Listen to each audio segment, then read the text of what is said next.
Amahoro bagenzi, amahoro.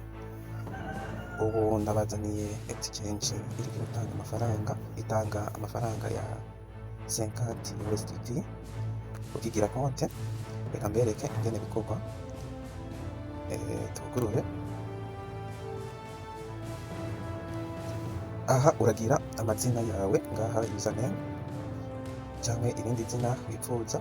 Aha kabiri urashiramo email, hama urashiramo password, naho ucikonfirma. Iyi cash money uyikomeza uko nyene, hama ucugira register. Ugiheza uca ushikira ahantu hameze uko. Kambereke etape kugira ubibone. Ucishikira ahantu hameze uko. Iyo bloka nka Binance muga siyo, ni exchange igomba kumera nka Binance muga siyo. Uravye indani, reka tubanze twiconnecte. Ukikonekta uca ushikira ahantu hameze uko. Baraguha amadolari 50 ya bonisi kugira wagize registrement. Ayo 50 rero akora gute kugira uzuraronka inyungu? Ayo 50 kandi ndabibutse sayo uzokuramwo wapi, ahubwo bayaguha nk'umutahe kugira nawe uyavyaruzemo umusaruro. Inyungu yawe niyo uzoshobora kurotira. Reka mbereke ingene iyo bonisi ikorwa. Iyo bonisi uraza ngaha, aha handitse trade. Aha uca uhasondako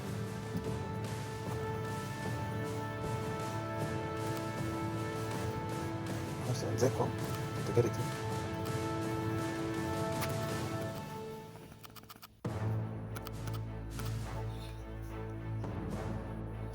ushikira ahantu hameze uko. Ucuza ngaha kugira uzoze uraronka amahera umunsi ku munsi.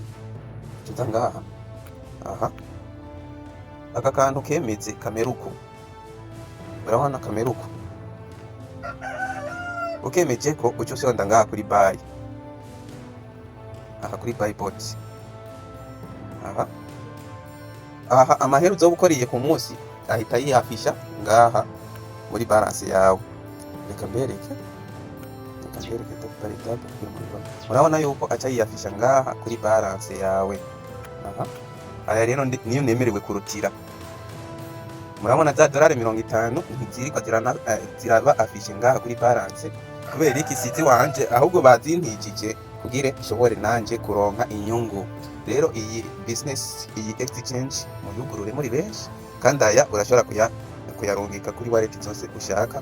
Wamaze kuyabona ngaha urashobora kuyarungika. Rero ikintu gisabwa ni ikintu gukora konti, hama ukaca ugira trade no kwinvita abantu. Nabonye birimo akantu baraguha amahera makenya, amaporusa makenya. Urabizi yuko ibintu byose utumira ubuntu baraguha amaporusa makenya, muga si itegeko wewe ubikora ushaka.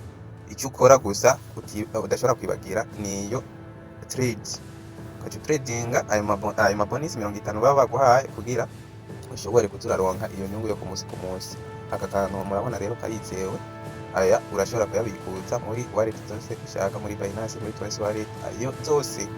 Rero aka kantu mugakore mukijukire. Murakoze.